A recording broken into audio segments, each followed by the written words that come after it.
So God tells Moses, I want you to go down and tell Pharaoh that it's time for him to let my people go.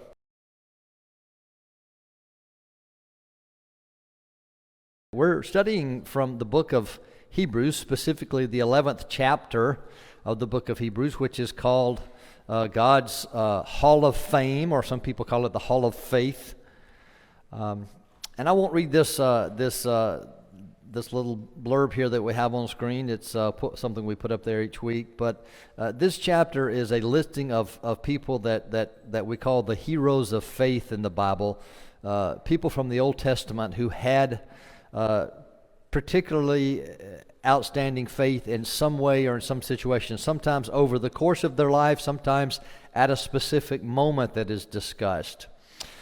The reason for this chapter, let's keep in mind, is that the book of Hebrews is an encouragement to the Hebrew Christians, the Jewish Christians who had converted and become Christians, but who were getting discouraged and were being tempted to go back to their old ways, to go back to what's comfortable.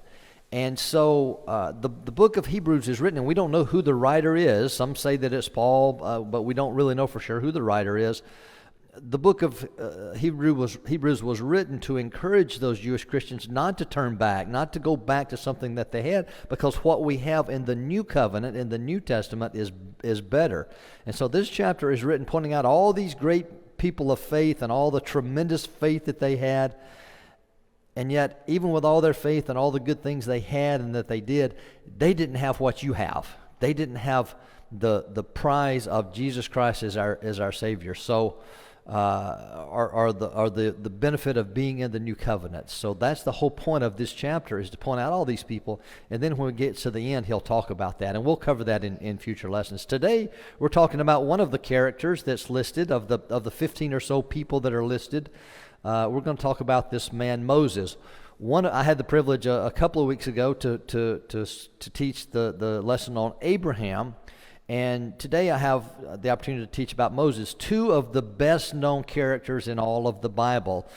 As I pointed out about Abraham, even somebody who doesn't know much about the Bible, maybe hardly anything at all, they've probably heard of Moses just as they've probably heard of Abraham. So this is a great character in the scripture, in the Old Testament scriptures.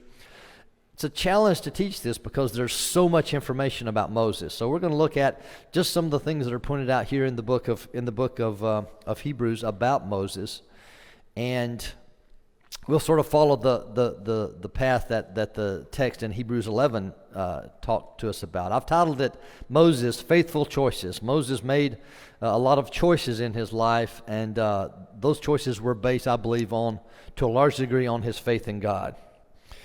Let's reading this somewhat long section of text here, Hebrews 11, chapter 23 through 28.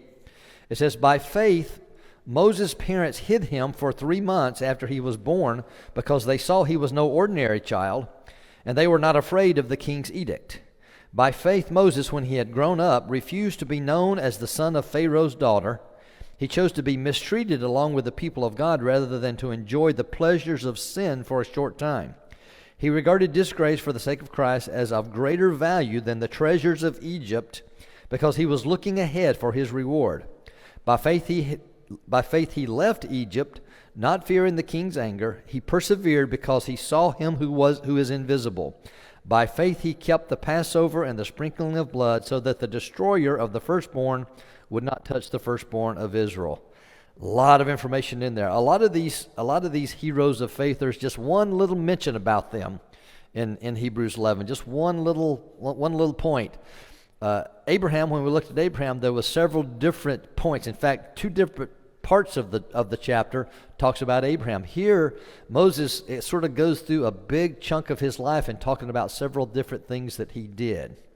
So we want to take a look at these based on the Old Testament scripture as well, which is in Exodus chapter 1 and 2. Now, most of the characters that we've looked at, or several of the characters we've looked at so far, have been in the book of Genesis, but now we move into the book of Exodus. Remembering the history of the Israelite people, of course, Israel, being the father of the nation, had 12 sons. They lived in the land of Canaan. Remember the story about how Joseph's brothers were, which we looked at last week, Joseph's brothers were jealous of him. The other 11 were jealous of him. They sold him into slavery. He ended up in Egypt. Eventually a famine came. The Israelite family came down to buy grain. They were reunited with Joseph. Long story short, Joseph brought his entire family. All by now, many years have passed, and there's literally a few hundred people, and they all moved down to Egypt to enjoy the wealth of Egypt instead of the famine in the land of Canaan. Now, many years later, and there are thousands of people, tens of thousands of people living in Egypt that are the Jews. Okay, and so what happens in the book of Exodus, turning to the first chapter, and I am reading from the New King James Version, so the reading might be a little bit different than what you see on the screen. In Exodus chapter 1, it talks first of all about the lineage of the Israelites. It talks about it gives the names of the 12 sons, the 12, which are as we talk about the 12 tribes of Israel. These are the fathers of the 12 tribes. And then in verse 6 it says, "And Joseph died, and all his brothers, and all that generation. But the children of Israel were fruitful and increased abundantly and multiplied and grew exceedingly mighty, and the land was filled with them. Now there arose a new king over Egypt who did not know Joseph. And he said to his people, 'Look, the people of the children of Israel are more and mightier than we are. Come, let us deal shrewdly with them.' Excuse me. 'Lest they multiply, and it happen in the event of war that they also join our enemies and fight against us and go up out of the land.'" Okay, so this is the scene that we're in here. The Israelites have grown to be such a large nation living within the land of Egypt, Egypt being the biggest and strongest country in the world at this time. And a new king comes up. Of course, it doesn't mention the name. Later on, we'll see the term Pharaoh. And one of the things that we want to keep in mind, if you're not already aware, is that Pharaoh is really just another name for the king. That's the title that they gave their king. That's not the man's name. There were several different pharaohs throughout the course of Egypt history. So we'll see that term later on, but just keep in mind that's not a name.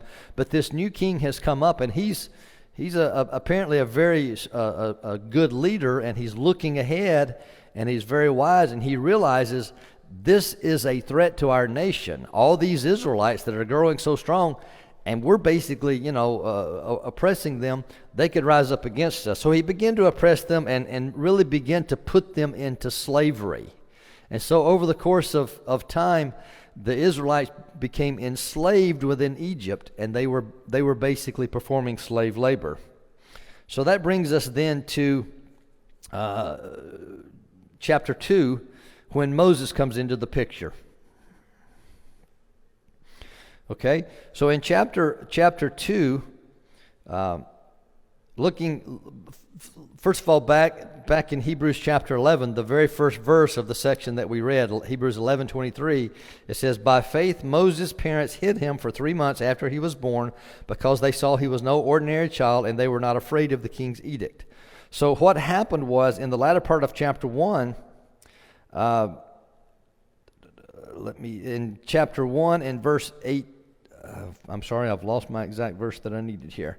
Beginning in verse 15, "Then the king of Egypt spoke to the Hebrew midwives, of whom the name of one was Shiphrah, and the name of the other was Puah. And he said, 'When you do the duties of the midwife for the Hebrew children, and see them on the birth stools, if it is a son, then you shall kill him.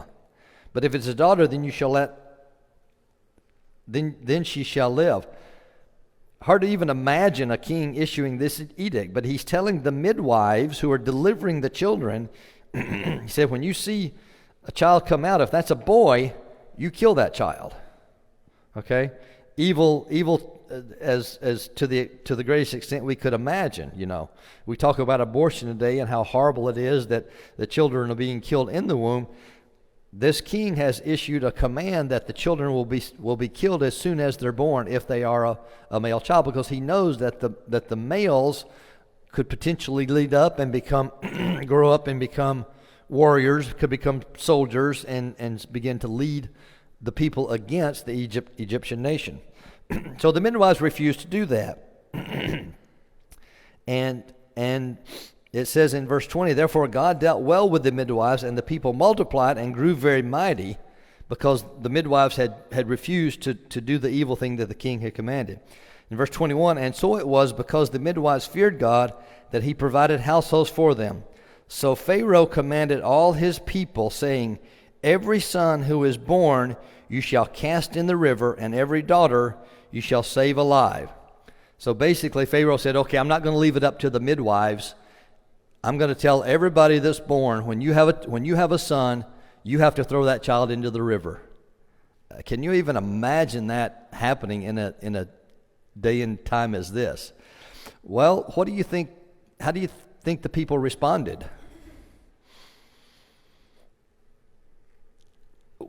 There's not a lot of details given here, but apparently they're obeying the king's command. Because the story about Moses is that his parents chose to do something different.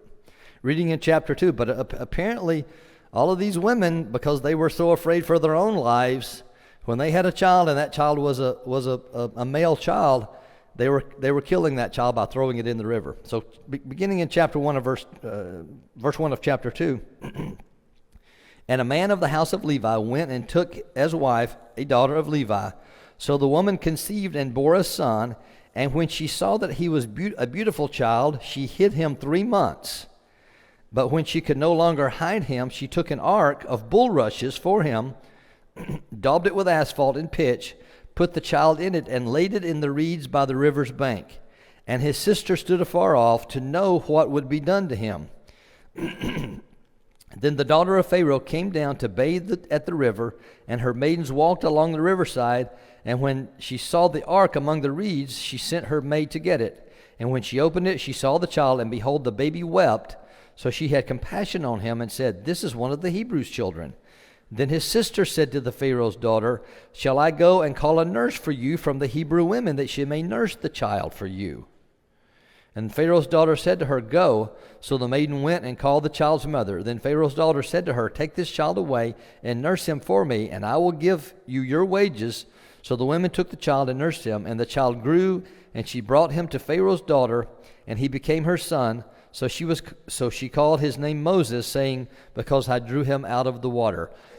I know a lot of us are very, very familiar with this story, but I think if you're like me, every time you read something, you see things that you haven't seen before. But it's really an amazing story, and I think without a doubt we can see that God's hand is right in the middle of this all the time. God had a plan. He looked down into the future and knew that that the Israelites would eventually need someone to lead him out. So before Moses is born, he makes sure that he takes care of this child. And so he allowed Moses' parents to see that he was some of the versions say he was a beautiful child. This version says he was no ordinary child. So the parents saw that. They hid him for 3 months. They refused to obey the king's command and didn't throw him in the river. They hid him for 3 months, and then after 3 months, the baby's going to start crying, and everybody's going to know that the child is there. So she decides, think about what was in her heart at the time. She decides to put him in a basket, and I guess in her mind she's going to say, I'm just going to put him out there and hope for the best. The point of this point here, in your handout, if you didn't get a handout, by the way, if you'll raise your hand, we can get somebody to bring them one. Lance, if you wouldn't mind. Lance will grab some back there. I failed to mention that at the very beginning. In your handout, I've filled out I've left a little blank if you want to follow along and fill it out. But the lesson that we have here is that this is the only point in Hebrews chapter 11 that I'm aware of where the faith that is mentioned is not of the person who's being talked about, but that of somebody else in relation to that person.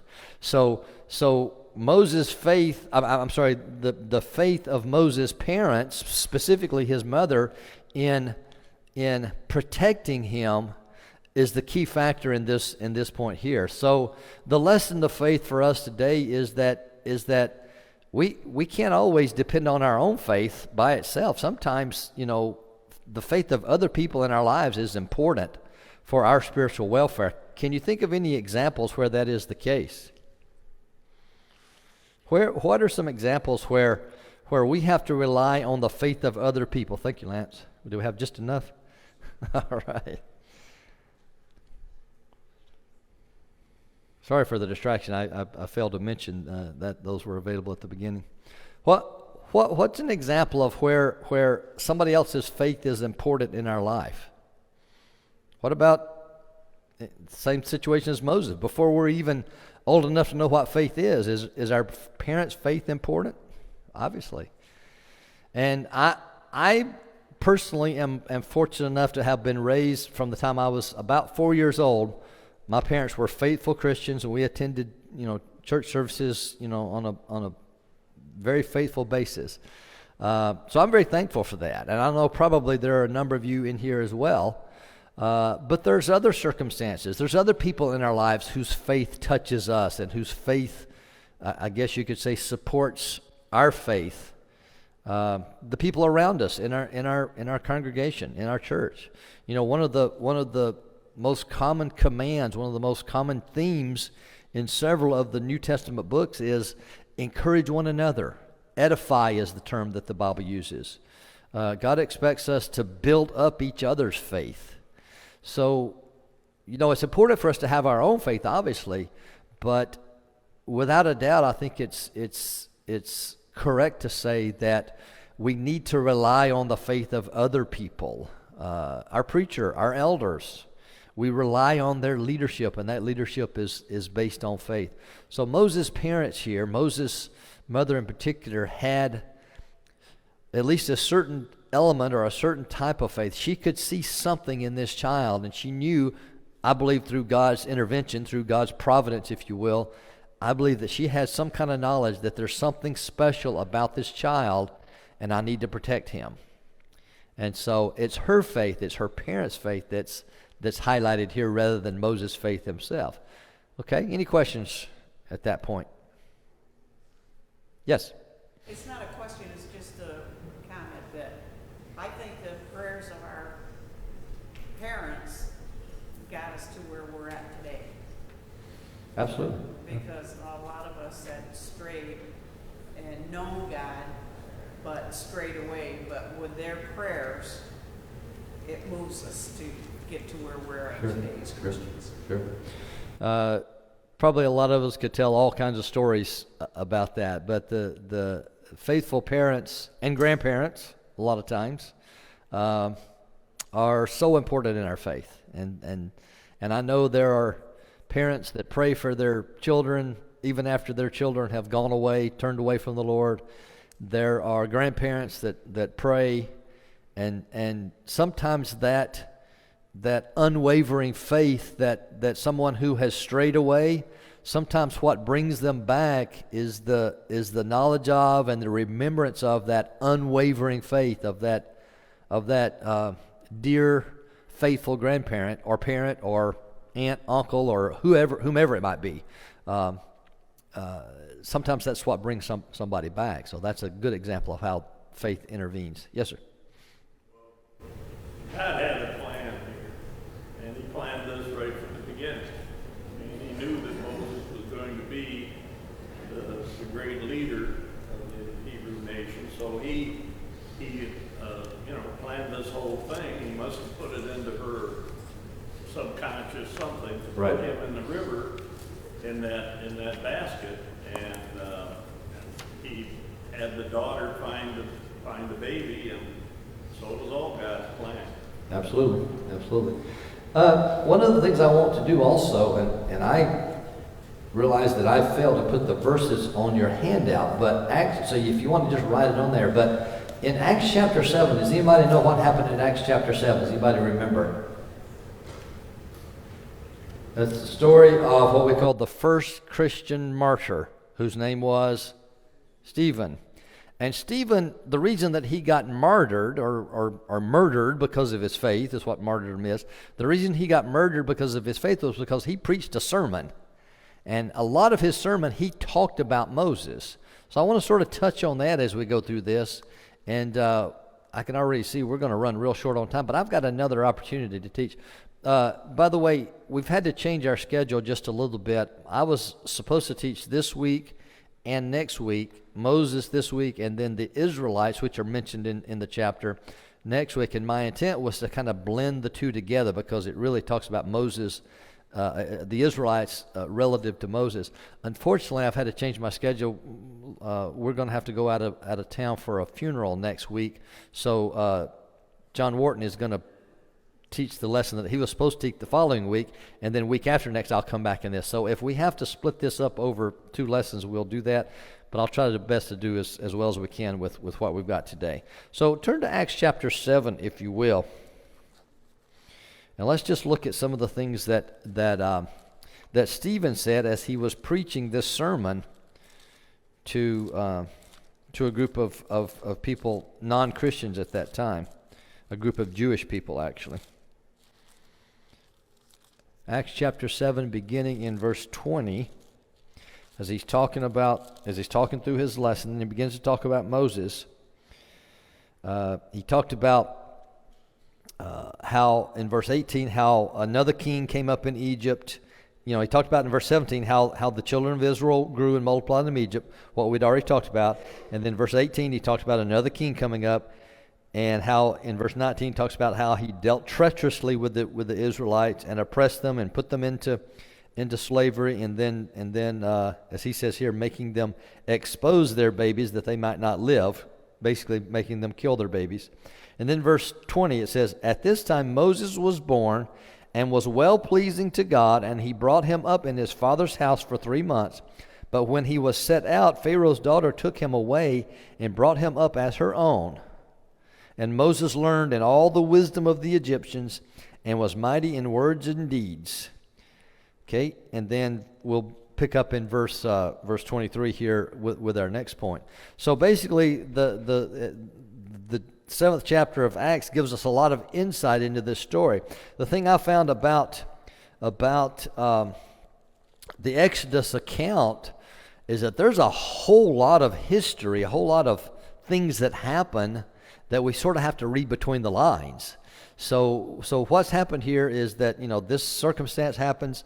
Pharaoh's daughter, again, Pharaoh being the king, the other name for the king, Pharaoh's daughter happens to be bathing at the river where Moses' mother had, or I guess it's her servant that's bathing there. They find the baby. They take the baby to Pharaoh's daughter, and Pharaoh's daughter loves the child so much she decides to raise it as her own. Again, God's hand, as was pointed out, God's plan is, being worked all along. In business, we say have a plan, have a plan and then work your plan. Come up with a plan and then work that plan. God's working his plan. He made this plan and he's making it work. So the circumstance is that Moses lives for 40 years as the son of Pharaoh's daughter and living in Pharaoh's house, becoming, brother to Pharaoh's blood son, who later will become his nemesis in the story as the story goes on, as Moses goes away and then comes back into the land. So quite an interesting story here. And then let's move on to the next point. So we have verse 11 of chapter 2. It says, "Now it came to pass in those days, when Moses was grown, that he went out to his brethren and looked to their burdens, and he saw an Egyptian beating a Hebrew, one of his brethren." Okay, let's take a pause right here, and let me ask, what insight do we get from the scenario by reading this verse when it mentions that Moses went out among his brethren? What do we know from this? Exactly. Moses, in my mind, I kind of grew up thinking, well, Moses was ignorant of who he was. He thought he was just another son of Pharaoh. He thought he was just an Egyptian. But this tells us that somehow, we don't know how, but somehow Moses was made aware of the fact that he was adopted into Pharaoh's family out of one of the Hebrew families. Okay? So that's sort of an important point. So he comes out and he begins to look among his brethren, as it says. I think maybe there's starting to be some longing, some feelings about, this is who I really am. This is my family. So he goes and looks among them. And verse 12 says, so he looked this way and that way, and when he saw no one, let me go back to, okay, the last part of verse 11, and he saw an Egyptian beating a Hebrew, one of his brethren. So an Egyptian was mistreating one of the Hebrews. And so verse 12 says, so he looked this way and that way, and when he saw no one, he killed the Egyptian and hid him in the sand. Now this is another point that we see so often. Even though we look at all these great faithful people, sometimes they can do some pretty evil things, right? So Moses, basically was just vindictive here. And he killed this Egyptian just because he was mistreating. It wasn't really self-defense necessarily, because the Egyptian we don't have any indication that he was getting ready to kill the Hebrew person. So he wasn't defending him. Moses just said, you're hurting my brother, I'm going to kill you. So he did that, and then he hid him in the sand. And apparently Moses thought, well, I'll just let that go, and I'll hide him and nobody will ever know about it. Yes? To kill him? I think so. Because it says he looked this way and he looked that way. I believe he did. I think the indication is there. Yeah. Anybody else have any other opinion?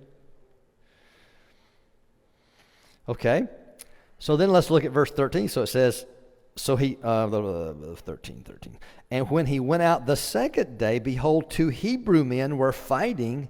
And he said to one who did the wrong, why are you striking your companion? So he goes out and he sees 2 of his Hebrew brethren fighting with each other, and he goes, why are you doing that? And verse 14 says, then he said, being the Hebrew person who's in the wrong, says, then he said, who made you a prince and a judge over us? Do you intend to kill me and judge over us? I'm sorry, do you intend to kill me as you killed the Egyptian? So this was a revelation to Moses, right? Moses thought nobody knew anything about what was happening except the other Hebrew. Well, obviously that Hebrew who Moses had protected went back and told all of his other brethren, guess what this man did? This prince, this son of Pharaoh, guess what he did? He protected me. And by the way, I don't know if I mentioned it, but when we use the term Hebrew and we use the term Israelite, those are synonymous terms.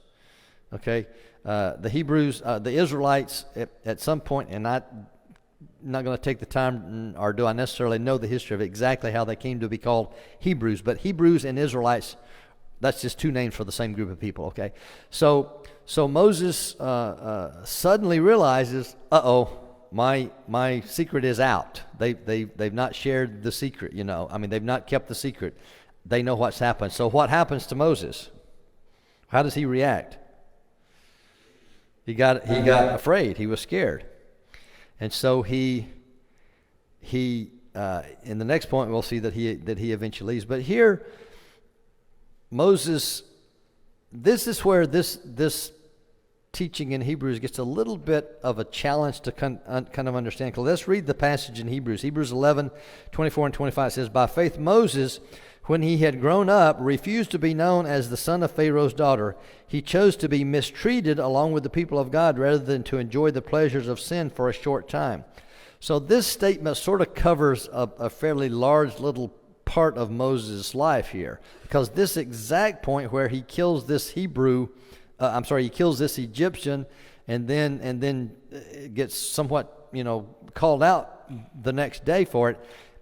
I don't know that that's necessarily the exact point where we can say Moses chose to suffer affliction with the people of God. But basically what I think is that within this whole time, as I said, as he went out to visit his brethren, he's starting to have some feelings, I think, that this is who I really belong to. And so over the course of the next several incidents, the next several verses, and over the course of time, I think that he's choosing. He could have just forgotten about the whole episode. He could have just gone back and said, I'm I'm the son of the Pharaoh, I'm a prince, and I'm going to continue living this life of splendor and power and magnificence that I'm in.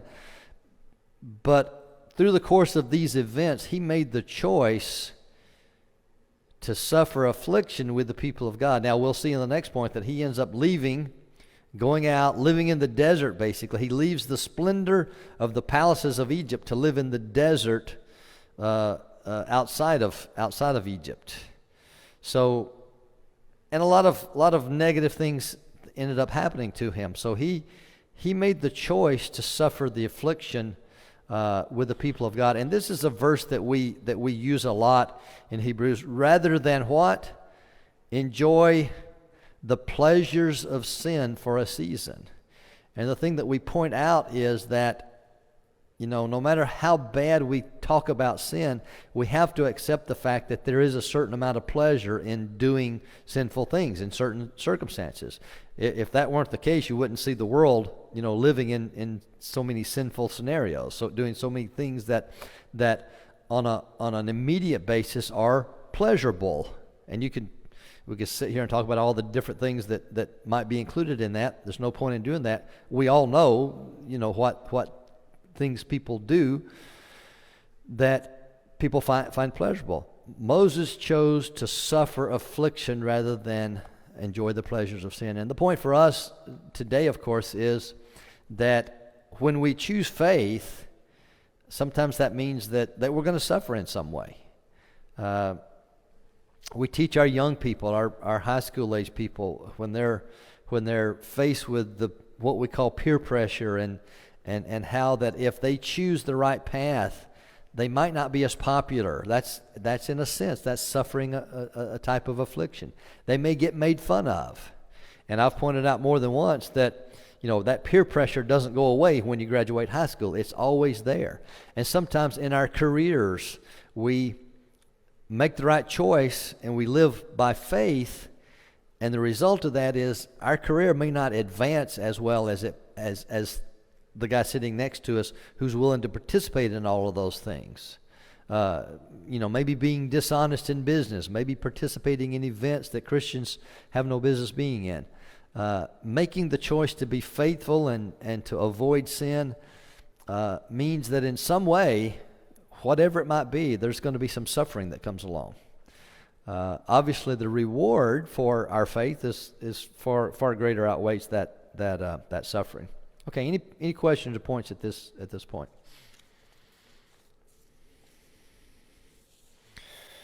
Okay, so then what does Moses decide to do? He's afraid, so he goes and packs his bag, and you see him running away. He's running away from home, basically, at 40 years old. He goes and he runs away from home. And where does he go? Out to a land called Midian, which is basically out in the desert. This is found in Exodus chapter 2, verses 11 through 15. And then let's turn again to Acts chapter 7. Oh, I don't think I read verse 15.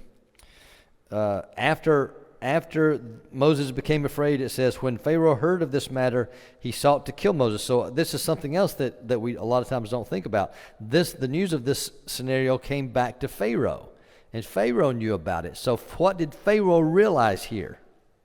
It says that he sought to kill Moses. Remember, he's raised Moses as his son, and he's seeking to kill, effectively, his adopted son. What is in Pharaoh's mind at this point, do you think? Exactly. He knows, remember, he's been afraid for 40 years of these Israelite people, and he sees that this is very likely a person who has the strength and the wherewithal, and he has basically turned his loyalties away from me and back to the Israelites people. Or if he hasn't, there's a good chance that he will. I'm not going to take a chance. I'm going to kill him. That was Pharaoh's approach. Eliminate any possible threats. Okay? So let's turn now to Acts chapter 7 and looking in verse 28, 29 along in there. Mark my place. Okay, so I'm just going to begin reading in verse 23 and read all the way down through verse 29. It says, now when he was 40 years old, it came into his heart to visit his brethren, the children of Israel, and seeing one of them suffer wrong, he defended and avenged him who was oppressed and struck down the Egyptian. For he supposed that his brethren would have understood that God would deliver them by his hand, but they did not understand. Again, Stephen here gives us a lot more insight into this whole story here. Obviously through the inspiration of God. Stephen's not just, surmising what might have happened. Through God's inspiration, he's giving us some good insight into this. For so his brethren didn't understand. And the next day he appeared to two of them as they were fighting and tried to reconcile them, saying, men, you are brethren, why do you wrong one another? But he who did his neighbor wrong pushed him away, saying, who made you ruler and king over us? Do you want to kill me as you did the Egyptian yesterday? So again, what we just looked at in Exodus is what Stephen is recalling here.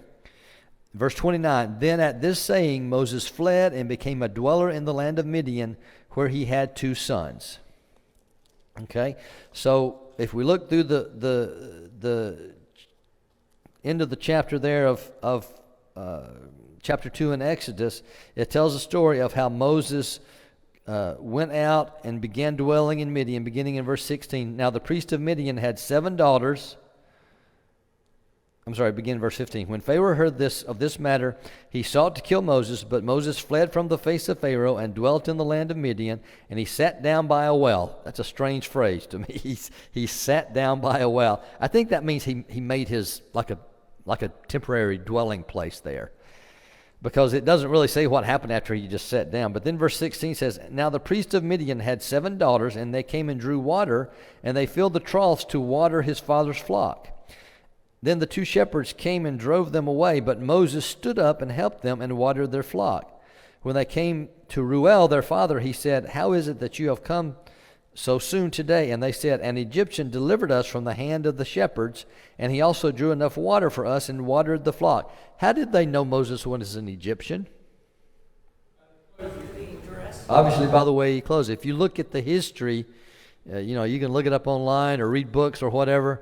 The Egyptians had a very particular way of dressing. And so it was obvious from the way that he was dressed that he was an Egyptian. So this is kind of a phenomenal story here.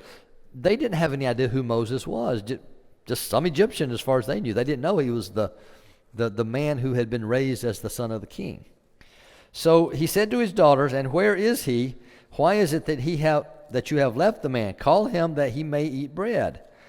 And then Moses was content to live with the man, and he gave Zipporah his daughter to Moses, and he bore him a son, and he called his name Gershom, and he said, I have been a stranger in a foreign land. Okay, so not a lot of details here about what all happened, other than it's just setting up for the fact that Moses basically transitions his life from living as the prince of Egypt to living as basically a sheep herder in the desert, and he got married and had a son. And as far as Moses is concerned, this is my life now. I'll live out my days here, and that'll be the end of it. Everybody who knows the story, which I know as most of us here knows, that was not the end of it, right? So then the time comes when God comes to Moses in the burning bush. Now, when we look at Hebrews, it skips a whole lot of the story here for whatever reason. I don't know why, but it skips a lot of the story talking about oops, I just hit the wrong button there. See if I can get my right button up here. So the next point in Hebrews is how Moses kept the Passover. Now, when did that take place? Was there anything that happened between Moses going to live in Midian and starting his family and Moses keeping the Passover? Obviously, a lot took place. Okay, so we won't take a lot of the time because I think most of us know the story. But in chapter 3 of Exodus, God came to Moses in the burning bush. Moses is just out minding his business, tending his flock, and all of a sudden there's a bush on fire. Moses doesn't know why. And then what happens? The bush starts talking to him. And it's God speaking to him and saying, Moses, I got a job for you to do, And Moses, what was the job, of course? I want you to go down into Pharaoh, into Egypt, into Pharaoh. And oh, by the way, it's been 40 years. So Moses' life is divided into three 40-year periods. The first 40 years, we saw him living in Egypt. And then now he's lived 40 years in the wilderness, raising his family, minding his business, tending his flocks, not worrying about what the beginning of his life was. He just living out his days. And then the last 40 years as he's leading the people out of Egypt. So God tells Moses, I want you to go down and tell Pharaoh that it's time for him to let my people go. And by the way, the Pharaoh that has now come into power was the man that was raised as Pharaoh's brother, not his father. Okay? And what does Moses say? All right, give me the armor. I'm ready to go, right? Does Moses quick to respond? Moses goes, you got the wrong guy here. That's not me. I'm not the guy you're looking for, you know. And of course we go through all the scenario. God basically, tells him, Moses says, but I'm not even a good speaker. I'm not a good spokesman. He goes, well, you got a brother Aaron. I'll use him. He'll be your spokesperson. And he goes through all these stories. Moses, he convinces Moses that he's going to give him the power. Remember the story of him throwing down the staff and it turning into a snake and then picking it up and it turning back. God demonstrated to Moses, I'm going to give you what you need to perform this job. You're my man, basically. So Moses, we see Moses' faith all along. And Moses, again, had the faith to turn away from the splendor that he had. And now his faith is really, really, really challenged because he's got to go do something that's going to be very, very difficult. And, of course, we know it was difficult. Moses, we're sort of running out of time here, so I'll move along quickly.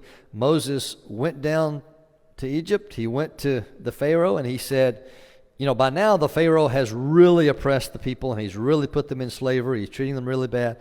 And Moses said, it's time for you to let my people go. I'm bringing my people out of the land of Egypt, and we're going back to the land of Canaan, which was God's plan all along, because Canaan was the land that God wanted his people living in. So God's plan was to bring them out of Egypt and to bring them back into Canaan. Now, let's have a little bit of a pause here. What is this symbolic of? What is this whole story symbolic of?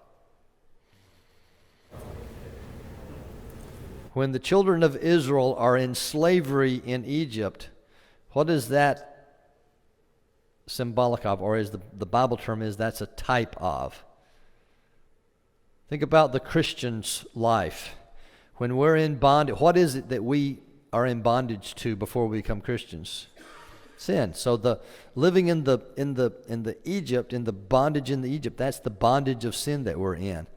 And then Christ comes and leads us out and leads us out of bondage into salvation. But we kind of have to wander in the wilderness for 40 years, right? What's that symbolic of? The suffering and the time that we spend on this earth going through this life. And then eventually we're going to cross Jordan into the promised land, into Canaan, and that's the symbolic of, if we've been found faithful, we cross over into heaven and spend eternity there. But what did Christ have to do to provide that means for us to come out of the bondage of sin? What they were committing. What did Christ have to do? What did Jesus have to do? He had to die on the cross and give up his blood. Well, how did Moses get the people freed from Egypt? He went through 10 different plagues. The first 9 of them didn't work because God would cause the plague of frogs to come and the land would be just filled with frogs. And Pharaoh would say, okay, I'll let your people go. And then he would turn back on that. He turned the water to blood. He had lice come in land, all these plagues, and Pharaoh never would let go. And then finally God said, this final plague is going to be the plague of the death of the firstborn. And all of the Israelite children, which is sort of ironic and probably a little bit of irony on God's part, that Pharaoh had killed all the firstborn or all the boys of the Israelites, and now God is going to say all of the firstborn males in all of the land is going to die unless what? Unless you take the blood from the Passover meal that we're going to prepare and paint it on your door, the top of your door and the sides of your door. Whenever the destroying angel, as it said, comes over, then he'll pass over that house, and that's where we get the term Passover. So let's read quickly. In Hebrews 11:28 says, by faith he kept the Passover and the sprinkling of the blood, so that the destroyer of the firstborn would not touch the firstborn of Israel. So chapter 3, 4, going through all the way over through chapter 11 is God going through is Moses going through all these plagues with the Pharaoh. And then chapter 11, we come to the death of the firstborn. It says, and the Lord said to Moses, I will bring one more plague to Pharaoh on Egypt. Afterward, he will let go from here. When he lets you go, he will surely drive you out altogether. So God goes through talking to Moses here, and then in chapter 12, he gives Moses very specific instructions for how they are to conduct the Passover meal. And the Jewish people from that point forward, and Jewish people who have not turned to Christ, who have rejected Christ, they still celebrate and commemorate this Passover today. So they celebrated this meal because it's symbolic of, or it's the remembrance of the Jewish people being saved from Egypt. But here's the point, that if we read chapter 12, he gave very specific instructions of exactly how the meal was to be prepared, exactly what, even to the point of what kind of clothes they were to put on, and how they were to eat the meal. They were not even supposed to sit down and eat it. They had to eat it in a hurry. God gave them very specific instructions. Well, what's the lesson of faith for us today? It's great to have faith. It's important to have faith. But that faith has to be coupled with a complete willingness to do exactly what God has told us to do. We live at a time, and for the most part in the religious world, people have the idea that as long as I'm faithful, as long as I love God and go to church occasionally and pray and sort of am a religious person, and maybe I post a few nice sayings on Facebook every now and then about how faithful I am, then God loves me and he's going to make sure that I'm in heaven.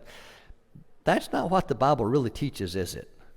The Bible is very specific about what God expects us to do when we become a Christian, and then how we live as a Christian. The entire New Testament after the Gospels are all these epistles that Paul and the other writers wrote to the churches, instructing them exactly how they ought to act.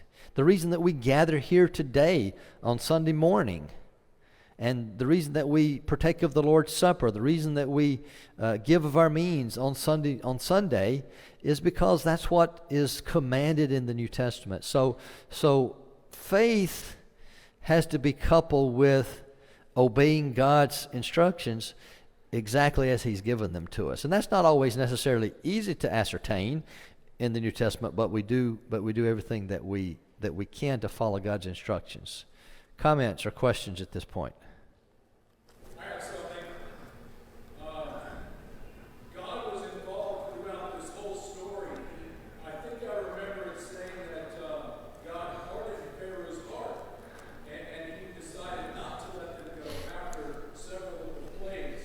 And also, through God's sovereignty, Moses was able to be nursed by his own mother. That was not by chance. That's Another thing, the story of Moses may possibly be the best argument for adoption over abortion in the whole. absolutely correct. And as I pointed out, there's a whole passel of details that we weren't able to cover here. We wanted to hit the main points as they were touched on in Hebrews. But Craig is absolutely correct. This is God's providence working through this entire story, not only to set up his people so that they could be a people in the land of Canaan for the whole purpose of bringing Christ into the world, but also to show us as Christians that symbolic aspect of the children of Israel being in bondage, coming out of bondage, and going into the promised land, just as we have that opportunity to do as Christians.